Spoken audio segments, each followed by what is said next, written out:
Lauren? What's going on, sisters? I'm actually driving, so can you hear me? All right, I can hear Absolutely, you. yes. I see you, brother. Okay. All So the right, talk eyeballs to us. was. So I think one of the things that we miss in Christendom is that God makes sex first, Mm. and that we miss it. That when Adam seen Eve, he was looking at how beautiful she was, but we forget that we got to use our creative imagination. That he had an erection when he seen her. I'm with it. Go ahead, Adam. So think about it. If he's seen all the animals procreating, why wouldn't he, when he's seen himself in her, why wouldn't he get excited? And That's a so, good question. so back to the question about erectile dysfunction. One of the things a man got to do, he got to make sure his health is right. He got to eat right. He got to, if he's getting older, he got to make sure he's taking different vitamins. Come on. And also, he needs to go to the doctor. There are different vitamins out there that can help a man in that area.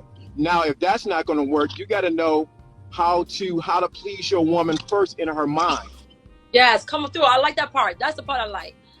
So a lot of times men think we need to please the woman physically first. No, we got to please her in her mind. If you can tiptoe down in her mind first, Love it. on Monday you say something, Tuesday you saying something, on Friday the ocean should be overflowing. Oh my Come God, through. say it again. And so what happens is we in the church we forgot to read the Songs of Solomon when he was talking to the young lady he was talking to there. He was speaking to her mind so that he can go ahead and dive into her, with rhymes. I love it. I like it. And so I think what happens is a lot of men in the church become so holy that they forget how to, or they become holy and they forget that they have a sexual nature. And same thing for the women. And I think what happens is once we realize that sex was God's idea, we can change that. Now, the thing of it is a lot of people have guilt wrapped around sexuality because of their past mistakes and past things they've done, because they never received.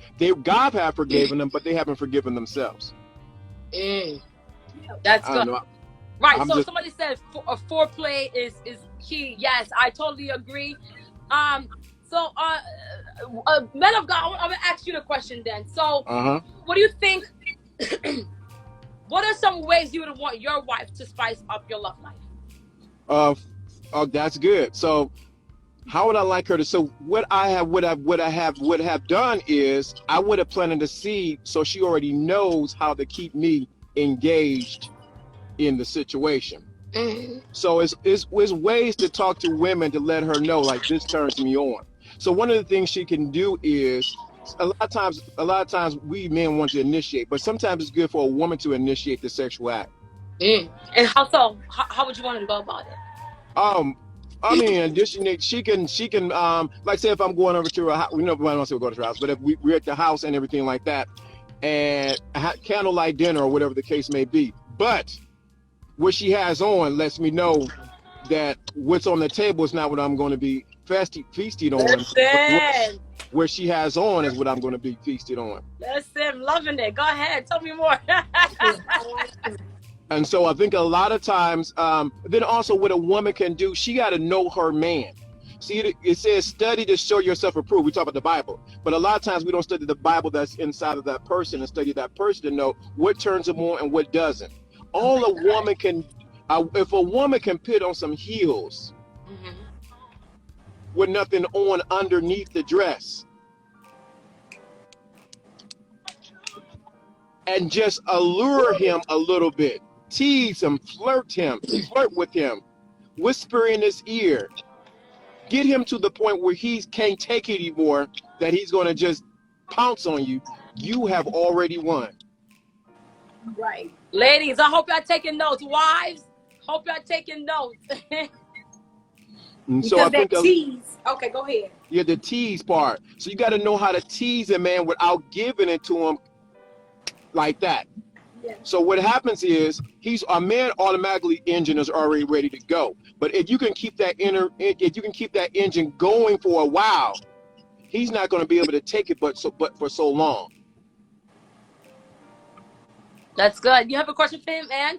If anybody has a question for the brother, I don't want to keep it too long because I know you're driving. I want you to be safe. Oh, I'm safe. Oh, you're okay. I like that. All right, he's safe. Okay. So if anybody has questions for him, woman of God, you have a question for him as well? Well, I was just going to say, I love what he said when coming in, and that is basically make love to the mind, and the body is going to follow. Right? And that's what he's saying in essence. It's like, you know what? Everything, you know, and it's really not always about size, but of course, you know, if we have a preference, we have a preference. But if that man if he can get in your head, he already got your body. It's already done. That's right. And I like how he pointed that out. So I like that, man of God. Yeah, I think a lot of times a lot of men have forgotten how the art of making love with their words. Right. Right. And so I do teach that, but I keep that, like I have a whole audio called the sapio, I think it's called sapio. Yes, sapiosexual. It's very intense. It's actually designed for women. But if men were to listen to the language that I'm using inside of the audio, they would for married couples, it would take your experience to the next level. Because I think a lot of times we're so in a rush to get to the point that we forget that there's a journey to get to the point. Let me say that again. We're so in a hurry. I gotta get it. But you forget, a woman's engine is slow to get there. A man's engine, it takes time to warm up. Yes. And I think a lot of times men don't know that because they're ready to go. Let's go. No, if you can extend the experience through foreplay, through words, through touch, then get there, she's going to have a deeper experience. The other thing I think a lot of people in church don't forget, they don't tap into. I'm talking about married people. I'm trying to be saved today. Right. Let me say what they don't do is they don't tap into their wives or their husbands, because it says the bed is undefiled. Their sexual fantasy or thoughts that they have, the desires that they have that they will love to do with their mate.